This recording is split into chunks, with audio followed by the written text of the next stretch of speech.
ಇಲ್ಲ ನೀವು ಕೋಟ್ಯಾಧಿಪತಿಗೆ 20 ಲಕ್ಷ ಕಮ್ಮಿ ಅಂತ ಹೇಳಿದ್ರಲ್ಲ, ಇಟ್ಸ್ ವೆರಿ ರಾಂಗ್. ಅವ್ರ ಆಲ್ರೆಡಿ ಕೋಟ್ಯಾಧಿಪತಿ, ಅವ್ರಿಗೆ 40 ಕೋಟಿ ಏನೋ ವೋಟ್ ಬಂದಿದೆ ತಾನೆ.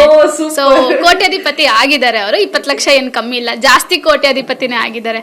ಸೊ ಖುಷಿ ಇದೆ. ಇನ್ನ ನೀವು ಸಿಕ್ಕದ ಮೇಲೆ ಈ ಒಂದು ಪ್ರಶ್ನೆ ಕೇಳದೆ ಹೋದ್ರೆ ನಿಮ್ಮ ಅಭಿಮಾನಿಗಳು, ಗಿಲ್ಲಿ ಅಭಿಮಾನಿಗಳು ನಂಗೆ ಬೈತಾರೆ. ಓಕೆನಾ? ಆ ನಿಮ್ಮ ಪೇರ್ ಆಗಿರ್ಬೋದು, ನಿಮ್ಮ ಡಾನ್ಸ್ ಆಗಿರ್ಬೋದು, ನಿಮ್ಮ ಕಾಮಿಡಿ, ಅವ್ರು ಕೊಡ್ತಿದ್ದಂತಹ ಟಾಂಗ್ಸ್, ಅದೆಷ್ಟು ಜನರಿಗೆ ಪ್ರೀತಿ ಅಂತ ಹೇಳಿದ್ರೆ ಅದು ಅಷ್ಟು ಎಂಟರ್ಟೈನ್ ಮಾಡಿದಿರಾ. ಸೊ ನಿಮ್ಮ ಪಾರ್ಟ್ನರ್ ಅಂದ್ರೆ ಡಿಕೆಡಿಲಿ ಇರ್ತಕ್ಕಂತಹ ಪಾರ್ಟ್ನರ್ ಈಗ ಬಿಗ್ ಬಾಸ್ ಕಪ್ ನ ಒಡೆಯ 50 ಲಕ್ಷ ಗೆದ್ದಿದ್ದಾರೆ. ಸೊ ಎಷ್ಟು ಖುಷಿ ಇದೆ. ಹಾಗೆ ನಮ್ಮ ಶರವಣ ಸರ್ ಕೂಡ 20 ಲಕ್ಷ ಕೊಟ್ಟಿದ್ದಾರೆ. ಸುದೀಪ್ ಅವರು 10 ಲಕ್ಷ ಕೊಟ್ಟಿದ್ದಾರೆ. ಇವಾಗ ಇನ್ನೇನು ಕೋಟ್ಯಾಧಿಪತಿಗೆ ಇನ್ನು 20 ಲಕ್ಷ ಕಮ್ಮಿ ಅಷ್ಟೇ ಗಿಲ್ಲಿ ಅವರು. ನಿಮಗೆ ಎಷ್ಟು ಖುಷಿ ಇದೆ ಆಸ್ ಎ ಗೆಳೆಯನಾಗಿ? ಇಲ್ಲ ನೀವು ಕೋಟ್ಯಾಧಿಪತಿಗೆ 20 ಲಕ್ಷ ಕಮ್ಮಿ ಅಂತ ಹೇಳಿದ್ರಲ್ಲ, ಇಟ್ಸ್ ವೆರಿ ರಾಂಗ್. ಅವ್ರ ಆಲ್ರೆಡಿ ಕೋಟ್ಯಾಧಿಪತಿ, ಅವ್ರಿಗೆ 40 ಕೋಟಿ ಏನೋ ವೋಟ್ ಬಂದಿದೆ ತಾನೆ. ಸೊ ಕೋಟ್ಯಾಧಿಪತಿ ಆಗಿದ್ದಾರೆ ಅವರು. 20 ಲಕ್ಷ ಏನ್ ಕಮ್ಮಿ ಇಲ್ಲ, ಜಾಸ್ತಿ ಕೋಟ್ಯಾಧಿಪತಿನೇ ಆಗಿದ್ದಾರೆ. ಸೊ ಖುಷಿ ಇದೆ.